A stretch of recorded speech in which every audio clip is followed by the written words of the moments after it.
Hi, I'm Jeanette Roche. This is Bridge City News. Here are some of the top stories we've been following. Canada announces dollar-for-dollar reciprocal tariffs on $29.8 billion worth of U.S. imports. Plus, Bank of Canada cuts interest rate by 1/4 point and warns of trade war impact on economy.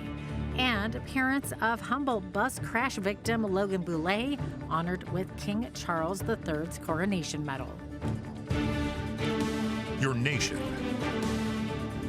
your province, your southern Alberta. From the heart of Lethbridge, it's Bridge City News with Jeanette Roche.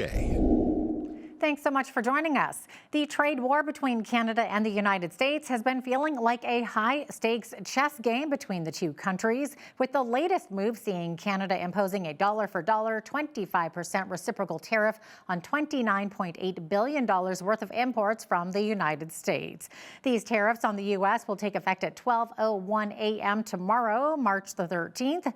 Dominic LeBlanc, Canada's Minister of Finance and Intergovernmental Affairs, made the announcement this morning in response to U.S. President Donald Trump going ahead with the 25% aluminum and steel tariffs put in place on Tuesday. LeBlanc breaks down these latest $29.8 billion tariff measures. This includes steel products worth $12.6 billion and aluminum products worth $3 billion, as well as additional imported U.S. goods worth $14.2 billion for a total of $29.8 billion. The list of additional products affected by counter tariffs includes computers, sports equipment, and cast iron products as examples. These tariffs are in addition to Canada's 25% counter tariffs on $30 billion of imports from the United States in response to U.S. tariffs put in place on March 4th. In addition, we learned yesterday that the United States tariffs would also be imposed on steel and aluminum content in certain derivative products. The government is currently assessing this aspect and may impose, of course, further tariffs in response to this measure as well.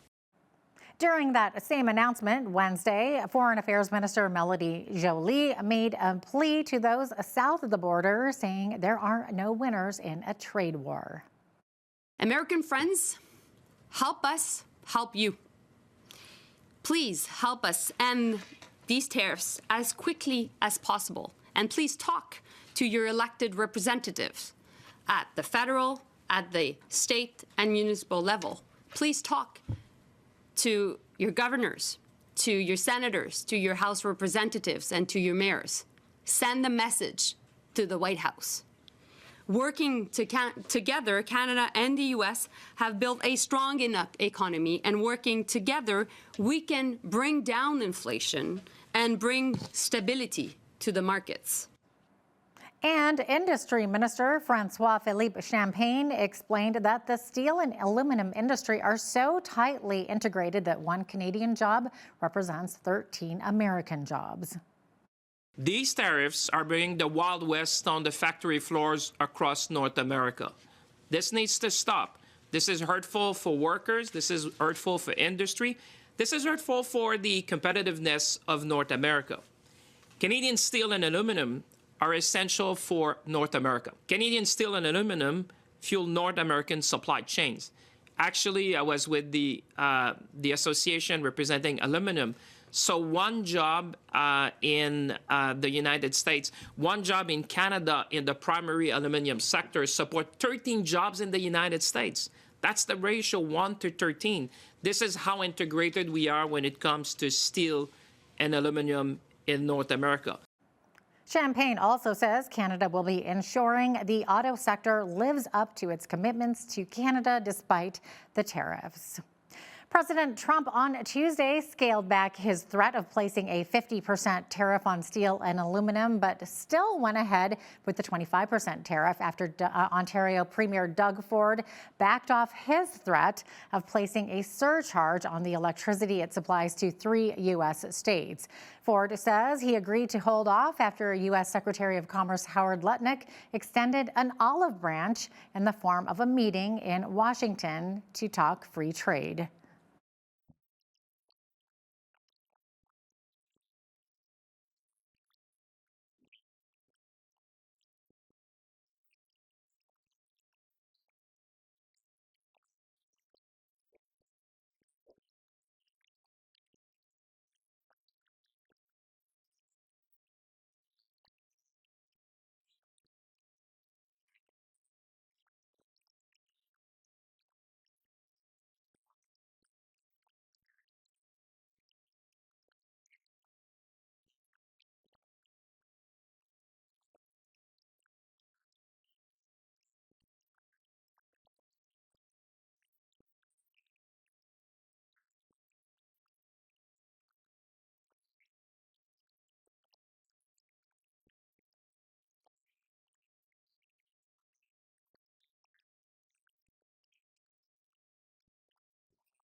Ford says he will be joined by Canada's Minister of Finance and Intergovernmental Affairs, Dominic LeBlanc, and hopes Canada's ambassador to the United States, Kirsten Hillman, will also be present.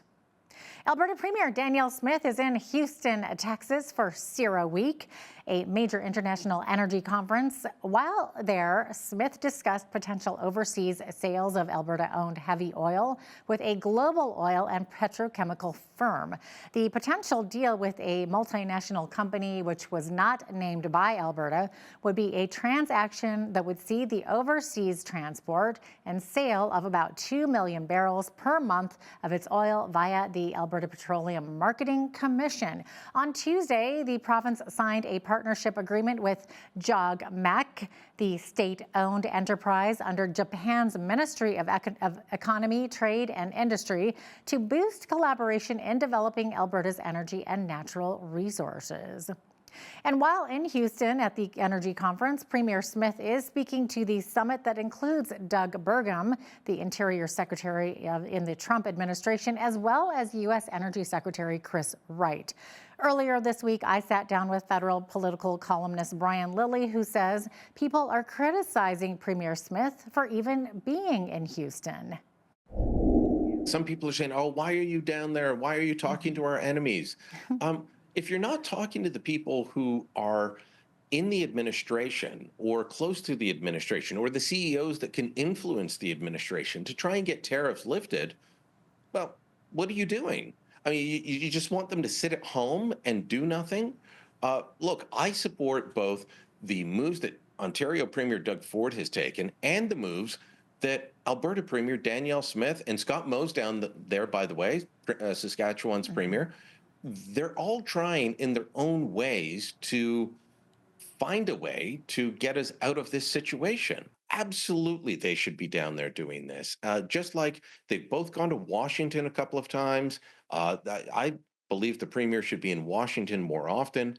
Again, complete lack of federal leadership at the moment, and we may not have federal leadership for months to come. The Premiers need to step up. Danielle Smith is doing that. Anyone that's criticizing her is a reactionary person who just wants to go to war with the United States.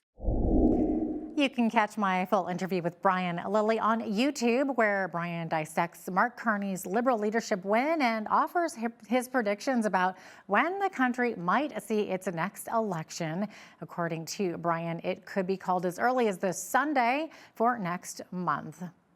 Well, Prime Minister-designate Mark Carney is promising a seamless transition as he takes the reins from Justin Trudeau this Friday, according to sources. Liberal caucus members feel the party rejuvenated and united, while Conservative leader Pierre Poilievre says Carney is the same as Trudeau. Incredibly important for me to hear directly from the members of caucus the concerns of Canadians on the ground, their priorities. There's tremendous energy in that group. We know this is a crucial time for our country. We're united to serve Canadians, and we will build this country. The Liberal establishment has installed Justin Trudeau's economic advisor as the next Liberal leader, to trick Canadians into giving Liberals a fourth term in power. But he's just like Justin, and he's more of the same. We have the same Liberal MPs, the same Liberal advisors, the same Liberal promises, who will produce the same Liberal results. Here locally, Lethbridge police say they are attempting to locate a 36-year-old man who's wanted on drug-related warrants. Warren Shane McMurtry is wanted on warrants of possession of a controlled substance for trafficking purposes, possession of a weapon, driving while prohibited, and possession of the proceeds of crime. Police are asking the public to notify them if anyone is familiar with his whereabouts or has further information. You can call LPS at 403-328-4444 or call Crime Stoppers. Well, Lethbridge City Council on Tuesday adopted an updated parks master plan that aims to direct planning and care of the city's parks for the next 15 to 20 years. The master plan was created by the members of the public, which Councillor Belinda Crowson says will meet current and future recreational needs and support the overall quality of life in Lethbridge. Parks Planning Manager Andrew Somerville added that this will lower long-term maintenance costs and create more naturalization. The last master plan was created in 2007. Also, in that same meeting, City Council voted unanimously to ask the provincial government if residents may vote either manually or by electronic tabulation ahead of the municipal election this year. The motion was forwarded by Councillor Reiko Dodick after Council considered the rise in costs of running an election after the UCP government put a ban on the use of electronic voting tabulators. The city determined the election could cost $650,000 without electronic tabulators, and results wouldn't be known for days. The city will make a request to the province for either the use of tabulators for the October election or to cover the increase in funding of around $300,000 should the ban remain. Amid a housing crisis impacting residents in Lethbridge, one not-for-profit organization is striving to change that. My City Care and Parallel Church have received conditional approval from City Council to begin work on a new housing development complex that includes 180 unique housing units. The site surrounds the former Global News building at 1401 28th Street North. The proposed received unanimous approval from Council to provide conditional approved funding of $500,000 towards the project. Our pastor had a heart to tackle one of the greatest needs in Lethbridge and in many of our communities, and we sat down with our local municipality leaders and our mayor, and we asked, what is the greatest need in Lethbridge? And he said, housing. So in the last 3 years, we've built a lot of trust. So any housing that we're adding to the housing market is going to help. I mean, if you look at the early church, you look in the book of Acts, and you look at the next couple centuries of Christianity, you see how they really stepped out into the community. And we have a saying around here, our pastor wrote a book about it called Let's Take Our Job Back. And the church really was the social arm of the government and stepped into that. And so you really saw Christianity really being propelled by being involved in the cares of their community. And you look throughout the Bible and you see it all throughout Scripture where we get engaged, and it's part of the church's responsibility to get engaged with those social issues that are happening in their own backyards. So we took that very seriously. The project will feature multiple apartment complexes and rows of homes with 30% of the units considered affordable housing. Pending securement protocols and rezoning that's underway, construction is hopeful to begin in the spring. The City of Lethbridge, in partnership with the Boulay family, revealed this year's logo for Green Shirt Day, held annually on April the 7th. The day honors the late Humboldt Bronco Logan Boulay, whose organ donation saved 6 lives after the Bronco bus crash on April the 6th, 2018. As his legacy inspired new registrations for organ donors across the country, Logan's parents, Toby and Bernadine, were awarded the King Charles III's Coronation Medal, recognized from the Kidney Foundation of Canada for their advocacy and work towards spreading awareness of organ donation. We have the opportunity to declare this day each and every year.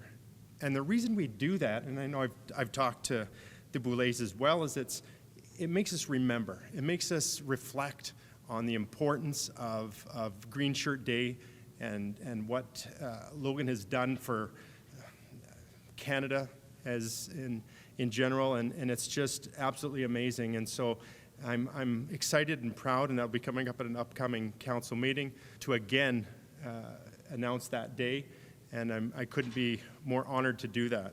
I think it's really heartwarming that the city and the community around us continues to honor Logan, that they still want to talk about Green Shirt Day, and they see the importance of what it does and how it makes a difference for so many people.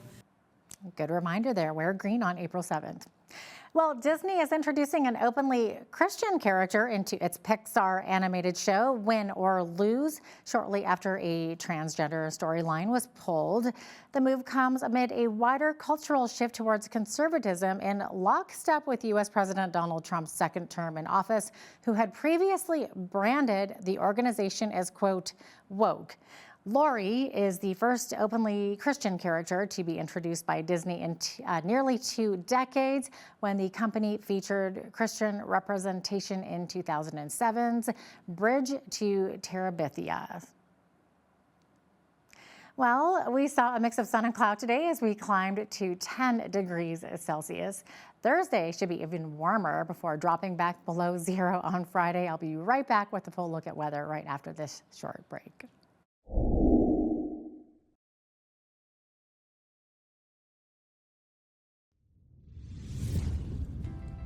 Welcome back. It might be a good idea to leave that ball cap at home tomorrow because we are expecting a very, very windy one on a Thursday, looking at 50 to 70 kilometer per hour wind gusts. So what do you think? Maybe leave that hat at home? I think so. The good news, though, getting back to double digits there, high of 12 degrees and mainly sunny skies before we dip back into the below freezing mark there on Friday. So the expected high that day only -2 with a mix of sun and cloud, and then up to 0 degrees on Saturday, and then climbing back up to 12 again on Sunday. So kind of a strange weekend there, mix of sun and cloud on Sunday. As we get into Sunday night, though, that we're going to see a 30% chance of flurries, so slight chance of flurries there.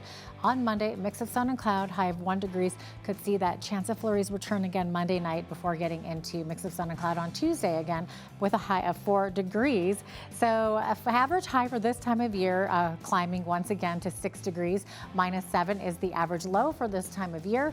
And the record high on this day happened back in 1910, and it was 18 degrees. -29 was the record low on this day, happening back in 1951. Sun rose this morning at just 7:52, and our sunset this evening happening right at 7:32 p.m. So getting close to that 12-hour mark, looking at 11 hours and 40 minutes of daylight. Okay, so on the West Coast tomorrow, we're seeing fog in the morning and a 60% chance of afternoon showers in both of these coastal cities here. So Victoria sitting at 7, 8 degrees for the high tomorrow in Vancouver. -1, the expected high in Edmonton. Edmonton under a snowfall warning. Heavy snow beginning in the morning tomorrow, looking at 10 to 15 centimeters throughout the day tomorrow. And Calgary seeing 2 centimeters of snow beginning around noon, high of 0 there. As we look into Saskatchewan and Manitoba, the rest of the prairies here, seeing a chance of flurries. Also could see a risk of freezing rain there in Saskatoon, -2, the expected high, 0, the expected high in Regina tomorrow. Regina seeing mainly cloudy skies. It could see some periods of freezing rain as well there, freezing drizzle. 1 for the high in Winnipeg, 2 centimeters of snow expected there. Now, as we get into Toronto here, I see lots of sunshine across central Canada tomorrow. 8 for the high in Toronto, 4 in Ottawa, and a lovely 6 degrees in Montreal tomorrow. Sunny skies all around there. Same thing for the most part in Atlantic Canada, mainly clear skies. Fredericton sitting at 0, 1 for the high in Halifax, -4 in Charlottetown. Now, St. John's, this is where things are a little bit different. 5 to 10 centimeters expected of snow there. -1 for the high, dropping to -3 by the afternoon. So temperature actually getting colder throughout the day there. And there you have it. That is your forecast. The Bank of Canada lowered its key interest rate by a 1/4 point on Wednesday as the tariff battle with the United States starts to weigh on the Canadian economy. The policy rate stands at 2.75% after the central bank's 7th consecutive rate cut. Bank of Canada Governor Tiff Macklem said in a prepared remarks Wednesday that signs of stability in inflation and momentum in the Canadian economy driven by previous rate cuts are at risk amid the trade war with the U.S. We ended 2024 on a solid economic footing. We are now facing a new crisis. Depending on the extent and duration of new U.S. tariffs, the economic impact could be severe. The uncertainty alone is already causing harm. Thousands of jobs are on the line as Hudson's Bay Company looks to close half of its stores in a bid to avoid bankruptcy. Court documents say the company may run out of cash for payroll obligations within days. Canada's oldest retailer says it has been facing significant pressures, including lower consumer spending, trade tensions between Canada and the U.S., and post-pandemic declines in downtown store traffic. It's uncertain which store locations may be on the chopping block. As the 5-year anniversary of the COVID-19 pandemic approaches, Canadian companies and their employees continue to wrestle over the ideal balance of in-office and work-from-home requirements. Costs, productivity, and morale are among the biggest factors tilting the pendulum in either direction, with many workplaces having settled somewhere in between a fully remote or in-person model. A report last fall by the C.D. Howe Institute said just over 1/4 of Canadian employees spent at least part of their week working from home by the end of 2023, down from 42% in the spring of 2020. A surge in oil exports, courtesy of the Trans Mountain Pipeline, led to a record amount of goods moving through the Port of Vancouver last year. The Vancouver Fraser Port Authority says total freight rose 5% year over year in 2024 to hit 150 million tons. It says crude oil exports climbed more than 500% because of the Trans Mountain Pipeline expansion that started operating last May. Container traffic returned to pre-pandemic levels last year, rising 11% from 2023, while Canadians' appetite for new cars led to a 3% boost in vehicle imports. Now here's a look at today's markets. The TSX was up 175 points to 24,423. The Dow was down 82 points to 41,350. The S&P 500 was up 27 to 5,599, and the Nasdaq was down 212 points to 17,648. West Texas Intermediate oil was up 147 to 67.72 US per barrel. Natural gas was down 41 cents to 403 US. Gold was up 17.21 to 2,932.50 US. Silver was up 36 cents to 33.21 US an ounce. Feed wheat is at $8.57 per bushel. Barley is at $6.60. Canola is at $13.04, and corn is at $8 per bushel. Live cattle April contract was up $1.85 to $201.40. Feeder cattle were up $3.02 to $280.72, and lean hogs April contract was down 5 cents to $86.50. And the Canadian dollar was up slightly over the past 24 hours to 69.60 US.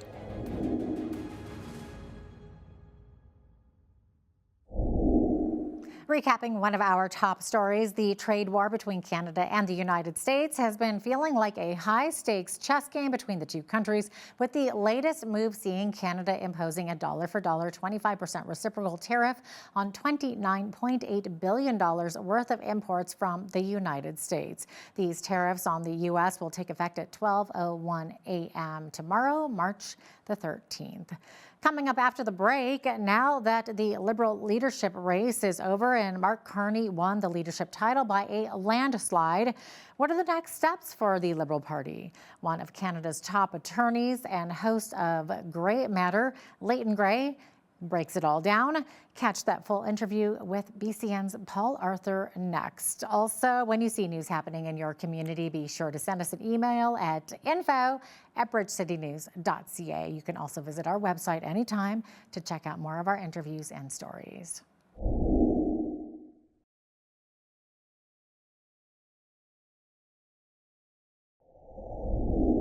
The leadership race has wrapped up, and the federal Liberal Party has a new leader. And shortly, at least until the next election, Canada will have a new Prime Minister, Mark Carney. So joining us to chat about this and more is Leighton Grey. He's one of Canada's top attorneys and also the host of the Grey Matter podcast and television show. You can check out that program, and it's a good one, at returntoreason.com and also on X at Grey Matter Convos. So Leighton, good to have you with us again. That's my privilege. Hey, looking forward to chatting about Canadian politics here. Man, it's going to be a fascinating couple of months ahead of us here. What were your first thoughts when the winner was announced? No surprise, I'm guessing? No, and I think it, honestly, I think it marks a sea change in Canadian politics. It's become very fashionable in our country to say that, you know, the system is broken. Mr. Poilievre has said this a lot in the House of Commons. But actually, in my respectful opinion, being someone who studied this, Canada has a very beautiful political system. We have a great constitution, but there's a key part to it that has been really subverted by the Liberals. You know, we call our members of parliament honorable. We call our prime minister the right honorable. And if you think of the American system is based upon a system of checks and balances. It's based upon a fundamental disrespect for government. And so what the Constitution in the U.S. promises to people is life, liberty, and the pursuit of happiness. But the Canadian Constitution promises us peace, order, and good government. And peace, order, and good government is achieved through the honorable conduct of our members of parliament. And what the Liberals have done in the Trudeau era, in my respectful opinion, is they have hacked into that honor system. And so we have a prime minister who 6 times has been convicted of ethical violations. We have all kinds of scandals, really, that would have brought down any government at any time previously in Canadian history. And now we reach the point where, incredibly, we have a man who Canadians really don't know. We don't know anything about him. And he is selected by a group of elites, and he becomes our prime minister without an election, without any mandate, without ever having run for office ever in our country. And on top of that, with a very sketchy resume. I mean, he's vilified in Great Britain. He's held responsible for destruction by many people of their economy. Viva Fry tweeted out, he said 150,000 people just decided Canada's next prime minister. He calls him a 3-passport carrying World Economic Forum globalist, a climate crisis mania Davos whore. That's pretty strong. However, here's how Mark Carney describes himself recently on a podcast. He says, my weakness, people will charge me as being elitist or, a globalist, to use that term, which is, well, that's exactly, happens to be exactly what we need. So here we have an undemocratically selected prime minister without an election, and the honorable thing to do would have been, by Justin Trudeau, getting back to my earlier point, would be, if he was going to resign, to not prorogue Parliament and continue to act as our prime minister for 2 months and get us into a trade war with the United States, but to call an election and give Canadians an opportunity to make a clear choice. It doesn't look like that is going to happen anytime soon. Mr. Carney describes himself as an elitist, as a globalist, and that's what he is. And he said in his campaign that he plans to declare an emergency in Canada and to govern Canada under some sort of emergency type government. And, this reminds me of something, just to finish off the point before I throw it back to you, something called the Cloward-Piven strategy. This is a political strategy outlined in 1966 by American sociologists and political activists Richard Cloward and Francis Fox Piven. Now listen to this. The strategy forces political change to societal collapse through orchestrated crises. Sound familiar? The Cloward-Piven strategy seeks to hasten the fall of capitalism, which we're seeing in Canada, by overloading the government bureaucracy with a flood of impossible demands, like net zero, for example, amassing massive unpayable national debt, which we have in Canada, and other methods such as unfettered immigration, thus pushing society into crisis and economic collapse. So the whole purpose of the strategy is now to not give Canadians peace, order, and good government, but to govern us according to emergencies that are declared at the caprice of government and which give them enormous power, undemocratic power, to the point where if there is an emergency declared in this country, the Liberals could actually suspend free and fair and democratic elections, which is, frankly, has actually happened in Ukraine. Mr. Zelensky has suspended elections there because of the war that's going on there. Yes. So altogether, Canadians should be very, very alarmed about what happened yesterday, because now we have someone who is a prime minister, and the prime minister has become the most powerful person in Canadian history. Well, and he's been anointed. He has not been democratically elected. Yeah, and, that should be a concern. I think the way we've handled this. I know it's an internal, party election, I guess, in that sense, but he's going to be in charge here in a matter of days, looks like, the prime minister, right? And yeah, that should raise some alarm bells for sure. Something else that should have raised, I think, some alarm bells, and I'm not hearing a lot of this in the mainstream media, that there was about 400,000 party memberships sold. And of course, the whole thing was done online, so that adds a little more, I guess, potential for manipulation. I'm not saying that happened, I don't know. But only about a third of those 150,000 were able to be verified. So 250,000 memberships, they didn't get to vote? That's a crazy high number of disqualified memberships. I mean, you know, so should there be some sort of an investigation into that? I mean, you know, if that were to happen with the Conservative Party or any other party, you'd think there'd be some outrage. Well, this gets back to the question of honor. And the Liberal Party, unfortunately, is completely disconnected from this concept.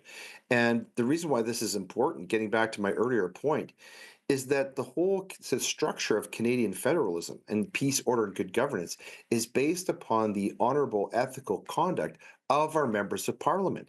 It used to be, the reason why that title, honorable, exists is because under British parliamentary rules, under convention, if any member of parliament was involved in any type of scandal or if their integrity were questioned, they would be forced to temporarily step away until that was fully investigated, just as you described, and it was shown that there was no wrongdoing. That's why that title, honorable, is there.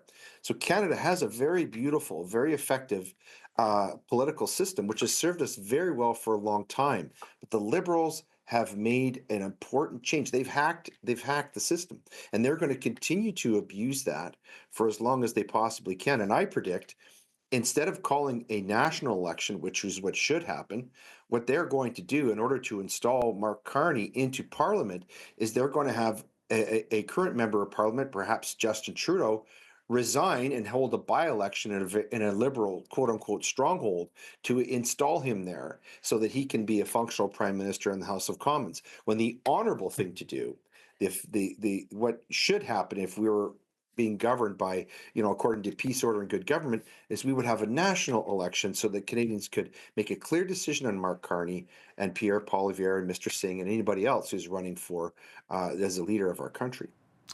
Well, hopefully an election gets called soon. I mean, odds are that it probably will be, although he could wait. I mean, I guess I do understand that the Liberal Party is quite a bit behind as far as fundraising goes. So who knows? You know, they could pause it, right? I mean, what qualifies, I guess, Carney to be the prime minister and to lead our nation for the next 4 years on the global stage, competing with the likes of Donald Trump? You know, with all the trade wars and stuff going around, wars, literal wars. You know. Canadians, what do we want? We want to bring affordability back, right? We want to see our massive debt reduced. So what qualifies Carney to be the guy to do that, you think? Well, I think the question is rhetorical. I mean, it's unanswered. The fact is he isn't qualified. And if we define qualification in terms of that he has been selected, he has actually been elected. Even Justin Trudeau was a member of Parliament. And you know, getting back to this question of honor, not to beat the horse. Back in 2015, when Justin Trudeau was running for prime minister, there are rules about disclosure, public disclosure, and that anyone who wants to be prime minister have to make. Mark Carney has refused to make those disclosures. The same ones that Justin Trudeau did in 2015. And so Canadians should be very, very concerned about this. We don't know who this is. We don't know what qualifies him to be our prime minister. We know that he has a very checkered history. Anybody who does not want a globalist World Economic Forum banker who cherishes net zero and supports basically socialist economic systems would not want Mark Carney as our prime minister. And there are many Canadians who don't want that kind of governance because we've had about 10 years of it force-fed to us by the Trudeau regime. So I'm hopeful that we're going to get an election, but you know, the fact that we have to hope for an election is part of the problem, isn't it? Yeah, you see the NDP kind of backing off of that a little bit now too, and of course, well, their polling numbers have just tanked, so that's maybe part of the reason for that. I mean, What would you bet on, I guess, as far as a federal election coming up? When do you think it's going to be called? What would you bet on? Well, if you believe what Mr. Carney says, we're not going to get an election anytime soon. What I suspect is going to happen is he's going to be installed. They're going to have another MP step aside and give up their seat and have a by-election in a Liberal stronghold, and then he's going to become the leader in the House of Commons. And I think you're right. I think they're going to need some time. He's going to want to implement some of his policies. This trade war thing appears to have been very successful, a very successful political strategy for the Liberals. And I think they're going to continue to pursue that to gain political support. They're sort of pinging off of, what Trump is doing. Which is not new, actually. I mean, this is something that Justin Trudeau did in the early days of his prime ministership during Trump's first term in office, and I think they're going to continue to do that. So I don't think that we're going to get an election anytime soon. And Mr. Carney has told us that he's going to declare a national emergency and start flooding the economy with money. That he's going to actually start sending out checks to people the way that happened during COVID. And sadly, Mr. Poilievre seems to have that as part of his own plan. And that seems to be like right in line with this clowered pivot strategy that I was talking about earlier. I mean, I just hate that idea. Again, so often we'll see, these kind of campaigns run on fear mongering, essentially, appeals to our fear as a society. And we need Big Daddy, the government, to rescue us, to bail us out, to use our own tax money, to to bail us out, which of course has to be paid back by our children, grandchildren, great-grandchildren on down the line. I mean, there's no end to it, right? So,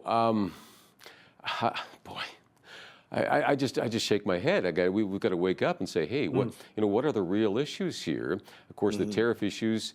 I mean, so what are the main issues going to be in this upcoming election? And every party tries to manipulate that, I guess, to their own advantage, right? So probably tariffs is going to be one of them. Affordability is going to be one of them, that sort of thing, right? So how do we get there from here? Well, if you look at Mr. Poilievre's 5-point strategy, frankly, on many points, it looks very similar to what Mr. Carney is saying. Time will tell. One of the things that caused the Liberals to be successful, I think, in the last two federal elections for certain, is that the CPC did not distinguish itself enough. There wasn't a clear choice we sort of got Liberal light from the CPC, particularly with Mr. O'Toole. What I'm interested in seeing from Mr. Poilievre, is he going to distinguish the policies of his party very clearly from the Liberal Party of Canada and give Canadians a clear choice? Thus far, I don't see that. I see him following in the footsteps in terms of, a tariff war. He's all about that. He's talking about, subsidizing Canadian workers impacted by tariffs. He has not said that he's going to significantly cut back immigration. He has indicated publicly that he's going to continue the equalization system, which is a very sore point for people out west, especially in Alberta. He continues to support Mr. Zelensky in the Ukraine war, which is another Liberal Party platform. So it's hard at this point, frankly, for myself as a Canadian voter, to look at the CPC, for example, and actually look through their policies and say, well, yeah, this is a conservative option. We don't seem to have a full-blown conservative option in Canada the way they have in the United States. We have nothing resembling, for example, MAGA, which is against diversity, inclusion, equity, which has been made clear statements about gender, that's getting out of foreign wars, that's cut off foreign support, and on and on and on. We don't have that type of clear choice in Canada, and I think that's something that many Canadians are expressing lament about. I think I would agree. I'd like to see some more of that. And now Poilievre has made some of that. I mean, he's again, talked about, two genders, those are the only ones that he's aware of, right? So very interesting.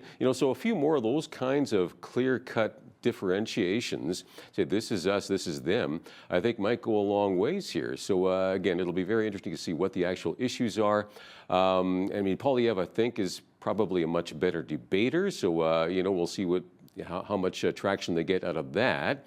But again, some people like big government, you know, the elitist globalist thing in Canada. So obviously they're betting heavily on that on the Liberal side. So hopefully this election will be a little more civil, but I'm guessing maybe not. This might be one of the most divisive, you know, a lot of attack ads, that sort of thing coming down the pike. Is that what you're expecting?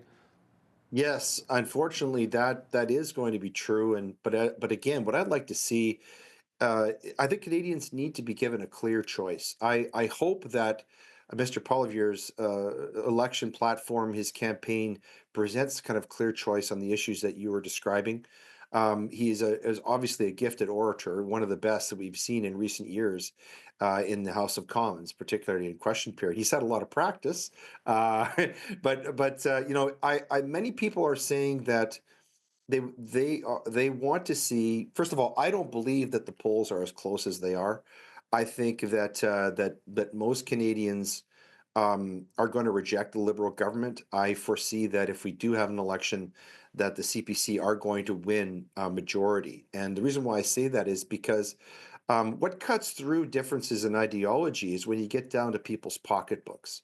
And that, because that affects everybody. That economics is the great leveler. And right now, the affordability of just life in Canada is so difficult. And where do you assign blame for that? It's got to go to the Trudeau government. Yeah, I mean, people want change, right? So are they going to get change with Mark Carney? Is he significantly different than from Trudeau? You know, from what I've seen so far, I don't think that's the case. And so I would tend to lean the way you're thinking here as well, but I guess time will tell. And I'm out of time. Thanks so much for being with us today, Leighton. Much appreciated. Oh, it's been my pleasure. Thanks very much. Leighton Gray is the host of the Gray Matter podcast and television show. You can watch that at returntoreason.com and on X at Gray Matter Convo.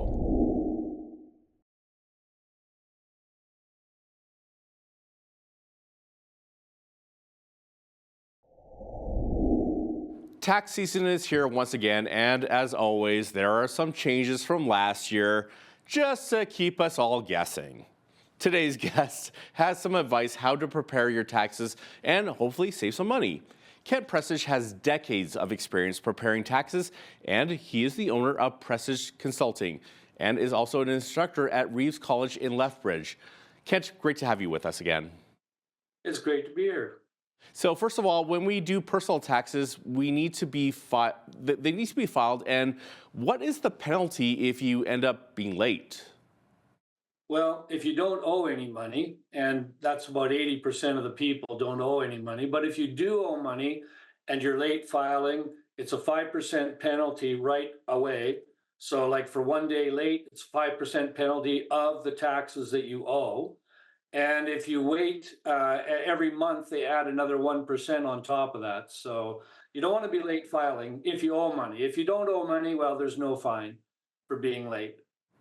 And for those of us living in Alberta, we just heard in the spring budget that the tax rate for those making less than $60,000 a year will drop from 10% to 8%.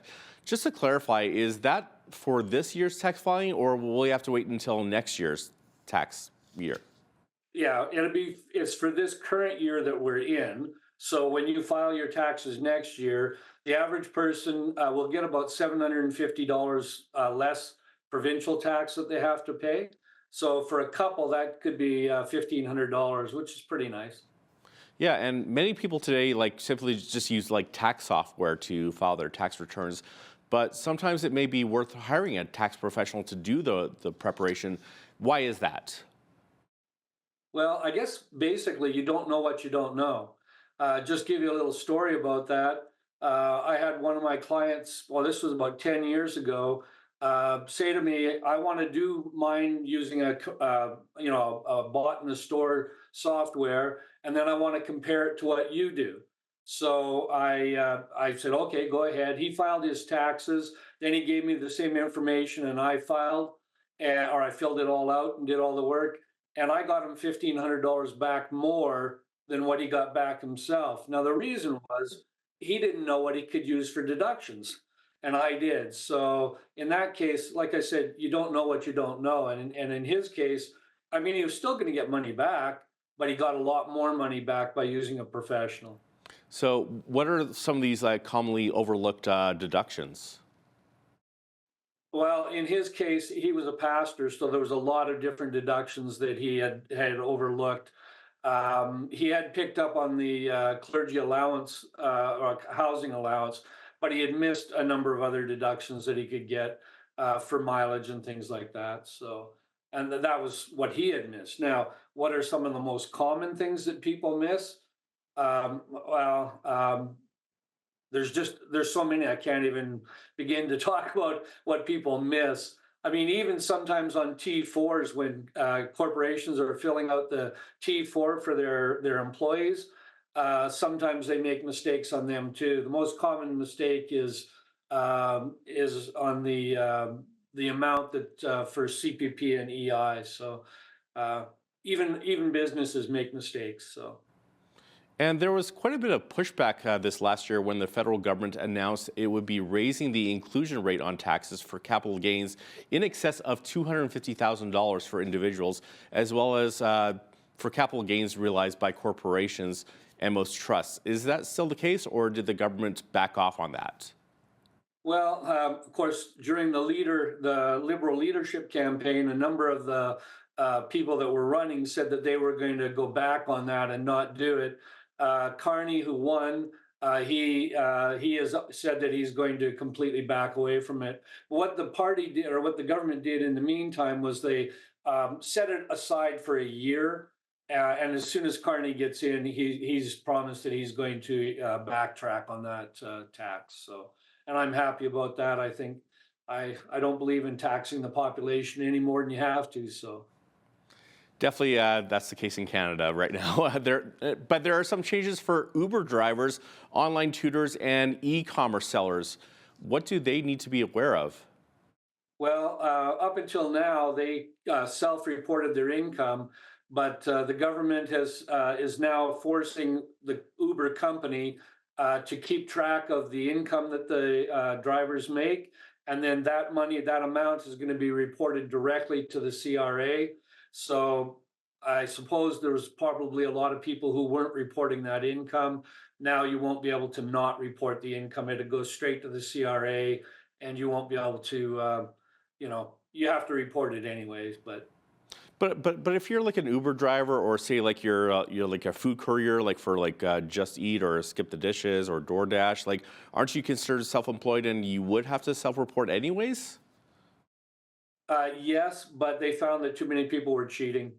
So that now that information goes directly to the government on the income side. Of course, you'll still have your expenses that you'll have to report and stuff too. But on the income side, the government's making sure that nobody's hiding their income.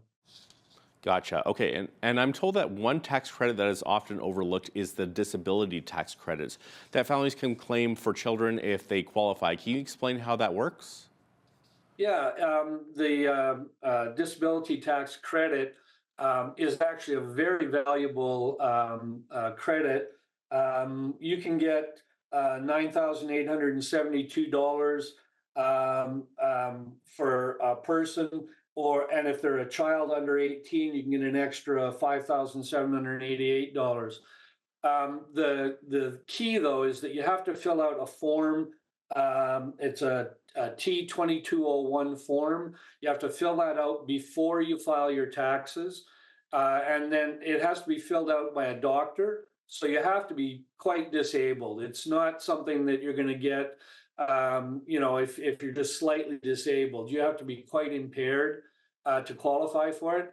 But if you qualify for it, it is a great credit. And if you have been taking care of somebody for the last 10 years and you didn't claim it, you can claim it back for 10 years.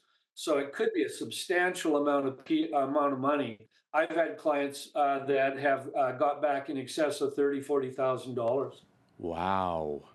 So it's well worth it if you qualify. Qualifying is not easy though. Like I said, and the form that I'm talking about, it's not a 2-page form. It's like a small book. And it has to be filled out by a doctor. And then it has to be approved by the government on top of that. And I understand that there is an opportunity for first-time home buyers with the FHSA, the First Home Savings Account, to save up for a down payment. Are there potential tax implications when you buy or sell a home? Yeah, well, this is a program that's been brought in. It's very similar to the RRSP, so people are familiar with the RRSP. A few differences, but the principle is the same. You put away money, they give you a tax break when you put it away, so you're putting away before tax dollars. And then when you take the money out, you don't have to pay tax on it at all if you buy a qualified house. It's got a lot of strict restrictions around it. You put away $8,000, but you can only do that for 5 years. So you can put away a total of $40,000. And then within 15 years, you have to use that money to buy a house. Or if you decide not to buy a house, you can roll that money into an RRSP as long as you have room for it. So it's a really good deal. Go ahead. So you said when you buy a qualified house, what's a qualified house? Well, it's basically, there's a number of qualifications. Any house that you buy, the qualifications are that you can't have owned a house for 4 years prior to that. But any home that you buy that's a house, you can certainly use the money for that. And as long as you own the house, or even if you sell it in the future, you don't have to pay tax on that $40,000. So it's quite a substantial savings. I wish they had it when I bought my house. So. For sure, and as always, there's the option of borrowing against your RSPs to purchase a home. Any changes with that recently? Nope, that's still in there. You can still borrow against your RRSP. The trick there is, though, that you have to pay it back over, I think it's 11 years. I'm not sure on the exact number of years, but you have a number of years you have to pay it back over.